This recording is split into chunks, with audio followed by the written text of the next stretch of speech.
En un mundo que se mueve tan rápido, lo más fácil es seguir la corriente y hacer las cosas como siempre lo hemos hecho. Sin embargo, la excelencia nos exige algo más. Nos exige una pausa para observar y la valentía para cuestionar y actuar. En la Fundación Valle de Lili, el pensamiento crítico es esa capacidad para evaluar, entender, analizar soluciones que de verdad impacten y transformen la vida de nuestros pacientes. Es esa chispa que nos invita a preguntarnos cómo podemos hacerlo mejor. Bienvenidos a Charlas que nos unen, un espacio donde las voces de nuestros ciudadanos Lili son escuchadas para entender un poquito más y profundizar más sobre nuestra cultura. Y en esta oportunidad tenemos un invitado muy especial, el doctor José Julián Serna, que nos contará cómo se vive y cómo se siente y cómo se protege el pensamiento crítico en la Fundación Valle de Lili. Soy Alejandra Arteaga, líder de comunicación interna, y antes de comenzar, te invito a suscribirte a nuestro canal y activar la campanita para seguir recibiendo las notificaciones.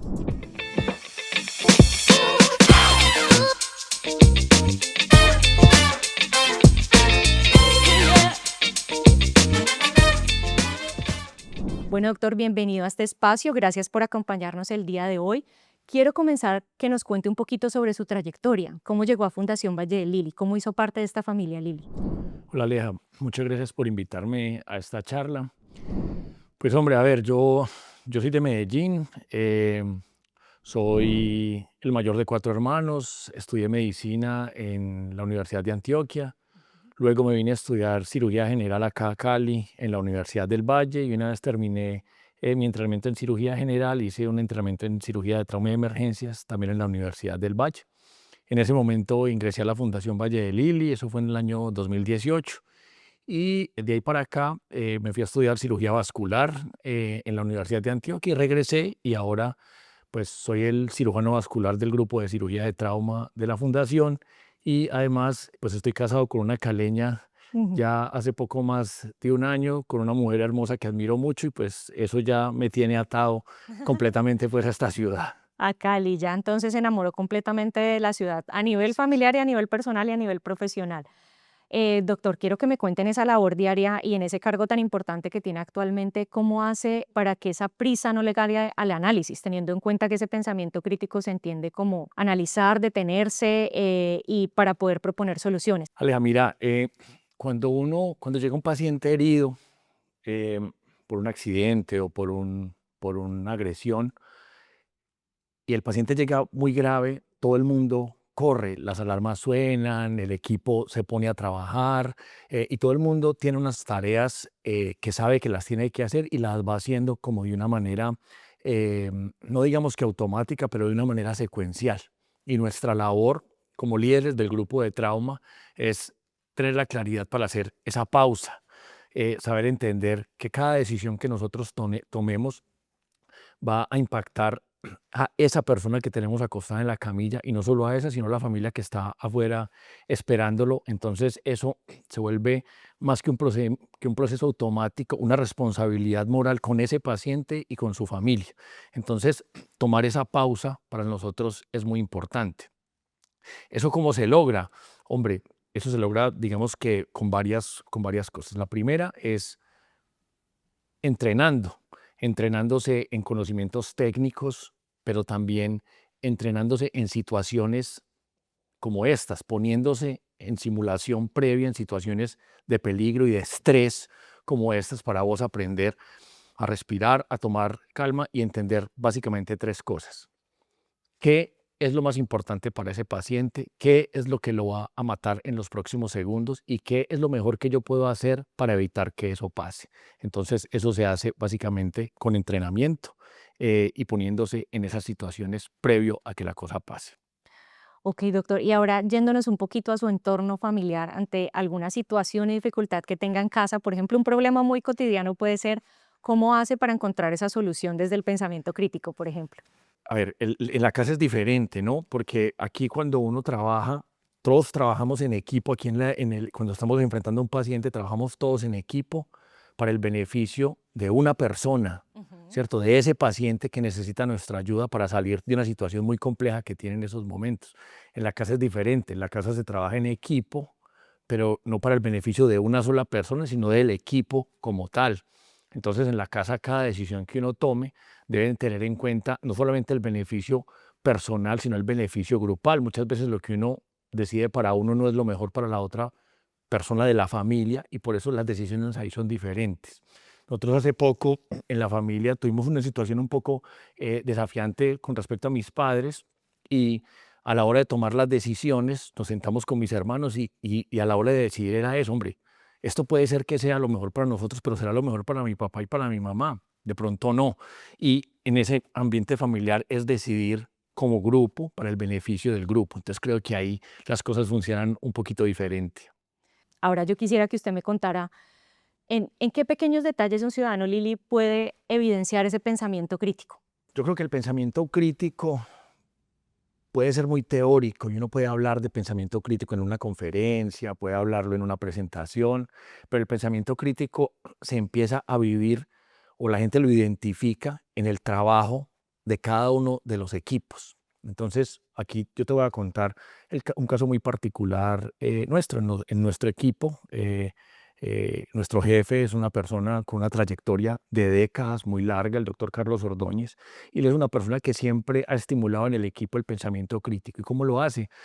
Teniendo en cuenta las opiniones de todos los cirujanos y de todas las personas que hacemos parte de su equipo. Así haya personas que no tengan la misma experiencia que él siempre oye los comentarios de las otras personas, incorpora esos cuestionamientos de las otras personas dentro de las políticas del grupo y yo creo que eso hace que un grupo se estimule en tener el pensamiento crítico, que no es solamente cuestionar por cuestionar, sino ante un cuestionamiento hacer una propuesta que pueda mejorar esa dificultad que se está teniendo ahí. Eso yo creo que es una. Y en la otra, si vos de pronto vas a mirar cómo funciona el trabajo de cuando llega un paciente de estos, se hacen un montón de procesos en los que, a pesar de que hay un líder que es el que toma las decisiones, siempre hay personas posiblemente de menor rango que te pueden no cuestionar, pero preguntar en ese momento, doctor, ¿está seguro de eso? Doctor, ¿no será que a este paciente le podríamos hacer esto? El trabajo con el anestesiólogo, lo mismo, del compañero, ¿no crees que para este paciente sea mejor esto que esto otro, a pesar de que el protocolo dice esto? Entonces yo creo que ese pensamiento crítico se ve en la vida real, en el trabajo en equipo, en ver cómo cada persona o cada partícipe de la situación, desde su posición, tiene la oportunidad de manifestar una inquietud o una incertidumbre que tenga y se tiene en cuenta. A veces es, no, creo que lo mejor sí es seguir haciendo lo que estamos haciendo, pero gracias por el aporte.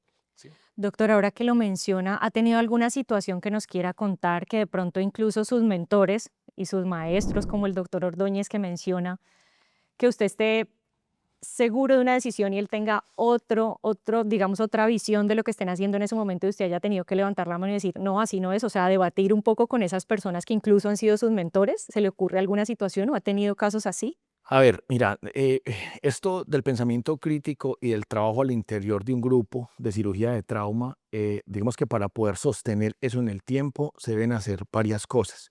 Una es hacer la retroalimentación después de que ocurre una situación. No solamente tiene que ser que el paciente fallezca, sino cuando tenemos algún evento adverso o cuando pensamos que el desenlace final pudo haber sido mejor, nosotros siempre nos sentamos a revisar el caso, a revisar el proceso paso a paso. Y en muchas oportunidades se discuten cosas que parecen pequeñas, pero al final terminan fortaleciendo ese pensamiento crítico con los profesores o con el resto del grupo de ese paciente, ¿por qué lo llevaron a cirugía 30 minutos después y no lo operaron de una vez? La respuesta a veces, y ahorita seguramente profundizaremos un poquitín en eso, lo llevamos a una imagen diagnóstica para poder enfocar mejor ese paciente. O al revés, ¿por qué no lo llevaron a una imagen diagnóstica y lo operaron? Y el cuestionamiento, porque en ese momento consideramos que lo más seguro para ese paciente era llevarlo a cirugía. Entonces, esa confrontación, digamos que pasa semana a semana, es una confrontación siempre desde el respeto y donde siempre buscamos construir y buscamos llevar, digamos, ofrecerle la mejor oportunidad a ese paciente y a la familia que lo está esperando afuera. Doctor, precisamente yo creo que ese es el valor agregado. Yo creo que en su labor diaria tiene muchos casos que de pronto usted me comentaba, eso lo puede hacer otro médico, ¿no? Mm. Eh, o cualquier otra persona. Pero ese pensamiento crítico le da ese valor agregado para usted decir, esta es la decisión que tengo que tomar. Pero ¿cómo logró ese entrenamiento del pensamiento crítico? A veces hay, más en un servicio como el suyo, que es trauma, a mí me parece un servicio bastante difícil, sobre todo que yo me he vuelto muy sensible desde que tengo una familia conformada y a mi bebé. Entonces, ¿cómo hace para esas situaciones como de violencia y tan agravantes a veces tomar decisiones como en segundos y que se sean lo mejor para el paciente? ¿Cómo entrenó la mente para lograrlo? Yo quiero decirte que yo creo, puede, puede ser que otras personas opinen diferente, que el pensamiento crítico no es un talento innato. Yo creo que es un hábito. Ok. Y yo creo que este hábito se va ganando con entrenamiento. Nosotros, dentro de los programas de formación que tenemos en cirugía general y en cirugía de trauma y emergencias, insistimos mucho en eso, en que a nosotros, a nuestros residentes, les enseñamos una técnica para que aprendan a operar, pero también les enseñamos a tomar decisiones. Y la forma de tomar decisiones es enfrentándose a situaciones unas veces simuladas, a veces situaciones reales, supervisadas, donde uno todo el tiempo está tomando decisiones en tiempo real y en pocos minutos para poder decidir así. Eso es lo primero.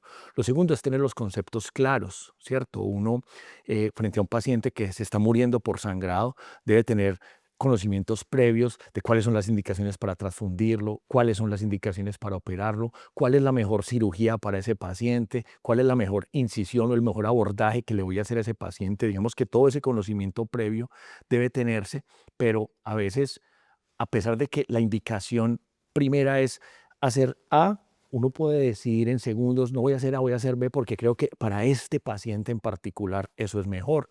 Entonces nosotros aquí en la clínica tenemos unos protocolos y unos algoritmos de manejo que son una guía, más no una camisa de fuerza para hacerlo, y entrenamos a nuestros residentes para que se les convierta en un hábito eso, tomar decisiones paso a paso dependiendo de lo que el paciente muestre. Doctor, ya nos contó un poquito que cómo en su profesión y cómo en ese rol que ejerce logra que el pensamiento crítico se vaya desarrollando, pero ¿se le ocurre alguna situación o historia en particular de infancia o alguna figura familiar que le haya logrado potenciar más ese hábito o ese valor de pensamiento crítico? Sí, hombre, a ver, aquí hemos hablado mucho de mi jefe, que nos estimula mucho el pensamiento crítico aquí al interior de la clínica, y él es una persona que ha sido muy cercana a mí y me ha, digamos que, llevado por ese hábito del pensamiento crítico, pero seguramente la figura de mis padres, pues para mí ha sido muy importante también en eso. Yo digamos que, no sé si temprana edad, pero yo desde hace muchos años me fui de la casa y valoraba mucho cosas que ellos me enseñaron, y fue en tomar yo mis propias decisiones, tomar mis decisiones con responsabilidad. Y hay algo que no olvido eh, nunca, que me decían mucho mis padres, es que cualquier decisión que uno tome tiene un efecto. En general es bueno, pero a veces también es malo, y yo tengo que estar dispuesto a asumir esa responsabilidad cuando las cosas no salieron tan bien. Entonces yo creo que desde mi núcleo familiar, para mí y para mis hermanos, que somos un montón de hermanos y todos somos muy seguidos, nos insistían mucho en eso, en que tomáramos nuestras propias decisiones, pero esas decisiones tienen que tener una consecuencia, en general buena, pero si es mala hay que asumirla también y responder a la altura de la situación. Doctor, yo creo que sí, analizar o ese pensamiento crítico van sus propias decisiones, pero analizar no termina siendo un trabajo solitario en un servicio como trauma, ¿verdad? ¿Cómo influye escuchar a otras personas de su equipo en que finalmente tome la decisión correcta? Cuéntenos un poquito más de... Bueno, Aleja, mira, esto que aquí estoy hablando yo, pero yo hablo por mi equipo. Seguramente cuando todos mis compañeros vean esto van a decir, sí, así es. Nosotros no trabajamos solos. De hecho, nosotros hemos cambiado mucho una percepción que se tiene de la cirugía tradicional, de que un paciente debe tener un solo cirujano. Nosotros al paciente le ofrecemos un trabajo en equipo, le ofrecemos un, un pensamiento conjunto de un equipo, porque estamos seguros de que 8 cabezas piensan mejor que una, ¿sí? Entonces nosotros hacemos varias cosas al interior del equipo para trabajar en esto. Uno es lo que hace la oficina de seguridad del paciente aquí en la institución, que es llevarte a mirar las cosas que no salieron tan bien, por qué no salieron tan bien, y eso es un trabajo institucional que se lleva de muy buena manera. Pero nosotros al interior del grupo hacemos, digamos que una reunión de morbilidad y una reunión de mortalidad, donde nos sentamos a ver qué pasó con los pacientes, donde nos sentamos a ver qué pasó. Y cuando se hace esa reunión, insistimos mucho en dos cosas. Primero, en el respeto, pero segundo, en la humildad. Uno tiene que a veces entender que nadie hace nada porque al paciente le vaya mal, pero a veces vos tomas una decisión que no fue la mejor para el paciente y hay que con humildad aceptar eso y decir, hombre, de pronto hubiera hecho esto diferente, hubiera hecho esta otra cosa diferente y digamos que en el grupo trabajamos muy así. Nosotros hacemos estas reuniones, digamos que semanales o quincenales y logramos, digamos que a partir de eso, cambiar cosas que son muy pequeñas, pero que al final terminan siendo un poco mejor para los pacientes. Doctor, bueno, y retomando allí lo que nos indica para hacerlo mejor para los pacientes y que esa atención sea más humana y más centrada en esa persona, ¿cómo cree usted o qué mensaje le dejaría a las personas o a otros doctores o a las personas que nos ven desde afuera para saber que ese médico no está actuando o ese equipo no está actuando en automático, sino que de verdad se cuestiona constantemente? Bueno, lo primero que tengo para decirle a las personas y a toda la gente que nos va a oír es que esto es un hábito. Yo les quiero contar o te aprovecho para contarte a vos varias cosas muy interesantes que han salido de fortalecer ese pensamiento crítico y entender que el pensamiento crítico no es cuestionar o criticar por criticar, sino hacerse una pregunta, analizar la situación y hacer una propuesta en particular. Yo te voy a contar eh, dos situaciones interesantes que han salido de ahí. Tradicionalmente, y los cirujanos que me oigan lo entenderán, las personas que llegan con sangrado por un accidente o por un atentado y están inestables, en general, eso siempre ha sido una indicación de cirugía. Tradicionalmente los libros proponían eso como una indicación de cirugía.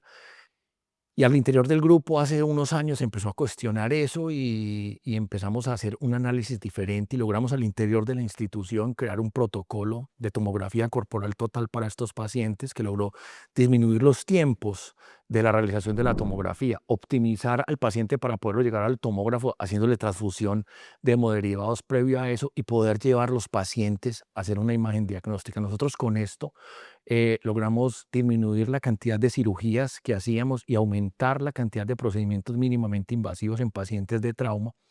Y esto lo llevamos después a los números, donde mostramos que eso sí era posible. Y esto es un ejemplo claro de pensamiento crítico, donde se identificó un Totalmente. problema, se analizó y se realizó un cambio con mucha responsabilidad. Y luego mostramos que eso sí era posible. Y esto fue tan importante que nosotros empezamos a mostrarle esto a otros centros de trauma en el mundo, y muchos centros de trauma en el mundo han incorporado esto de la tomografía corporal con nuestro protocolo a raíz de esa pregunta que nos hicimos. Entonces, esto es una muestra muy clara de cómo el pensamiento crítico puede llevar a cambiar situaciones que se creían que eran así. Y como este tengo más ejemplos para contarte de cosas que hemos hecho al interior del grupo y yo creo que por ese pensamiento crítico, por el respaldo de ese pensamiento crítico que no es solo rebeldía y que se queda en que las cosas no son así, no, que ese pensamiento crítico respaldado por una institución como la Fundación Valle de Lili es lo que nos ha llevado a nosotros a posiblemente ser uno de los grupos más influyentes a nivel mundial dentro del manejo de los pacientes de trauma. Doctor, qué historias tan interesantes. Muchísimas gracias pues por contárnosla y por acompañarnos el día de hoy. Yo creo que la reflexión principal que me deja es que el pensamiento crítico es esa capacidad de trabajar con la mente y reflexionar, pero también actuar con el corazón. Creo que el corazón y la mente ahí juegan un papel muy importante para finalmente tomar la mejor decisión para impactar vidas, porque finalmente lo que impactamos son vidas. Gracias, doctor, por acompañarnos de nuevo y a todos ustedes por acompañarnos en un episodio más de Charlas que nos unen. Los invitamos a suscribirse a nuestro canal de YouTube si este contenido vibró contigo y a activar la campanita abajo para que sigas recibiendo todas nuestras notificaciones. Nos vemos en un próximo episodio.